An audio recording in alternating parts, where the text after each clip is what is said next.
हे पार्थ, जब चारों ओर शोर हो, विचारों का कोलाहल हो और मन की लहरें अशांत हों, तब मौन ही वह तीर्थ है जहां आत्मा विश्राम करती है।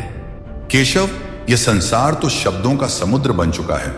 हर कोई बोल रहा है, चीख रहा है, विचार थोप रहा है। मन चंचल है, अशांत है। ऐसे में मैं मौन कैसे धारण करूं?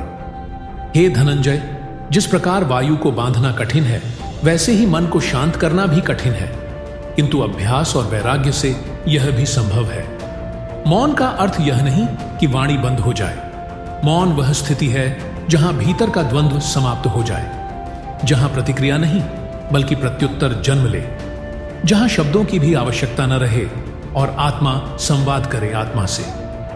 प्रभु, इस संसार में तो सब दौड़ रहे हैं, बोल रहे हैं, साबित कर रहे हैं। यदि मैं चुप रहूंगा तो क्या मैं पीछे नहीं रह जाऊंगा?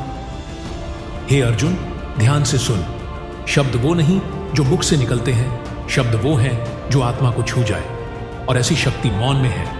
जो सच में शक्तिशाली होता है वह चीखता नहीं, वह अपने मौन से भी परिवर्तन ला सकता है।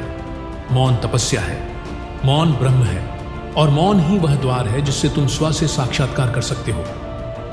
तो हे माधव, क्या मैं संसार से कट जाऊं? भीतर के मौन के लिए क्या मुझे बाहर की दुनिया छोड़नी होगी?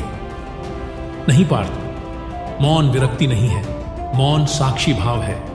तू संसार में रह, कर्तव्य करता रह, पर भीतर निष्काम, निर्मम, निर्विकार रह। जैसे कमल का फूल जल में रहकर भी जल से अछूता होता है, वैसे ही तू शोर में रहकर भी शांति को धारण कर।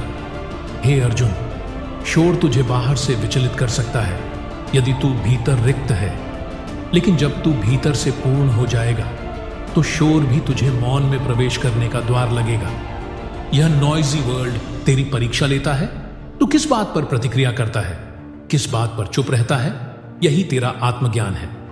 समझ ले पार्थ, मौन कोई पलायन नहीं, यह तो योद्धा की सबसे बड़ी शक्ति है। जब तू भीतर से शांत होगा तभी तू बाहर की हलचल को दिशा दे सकेगा। जो स्वयं पर विजय पाले वही सच्चा विजेता है, और जो शोर में भी शांत रह सके वही सच्चा ज्ञानी है। अब उठ अर्जुन, ध्यान में जा, मौन में प्रवेश कर और वहां से उठ जैसे अग्नि से निखरी हुई तलवार। तू अकेला नहीं है, मैं हूं तेरे साथ। मौन बन, पर मौन से निर्बल नहीं, दिव्य बन। जहां शब्द थमते हैं वहीं आत्मा बोलती है। चल पार्थ, इस संसार के शोर में अब तू मौन की शक्ति से रोशनी फैलाना सीख। यही तेरा योग है, यही तेरा धर्म है।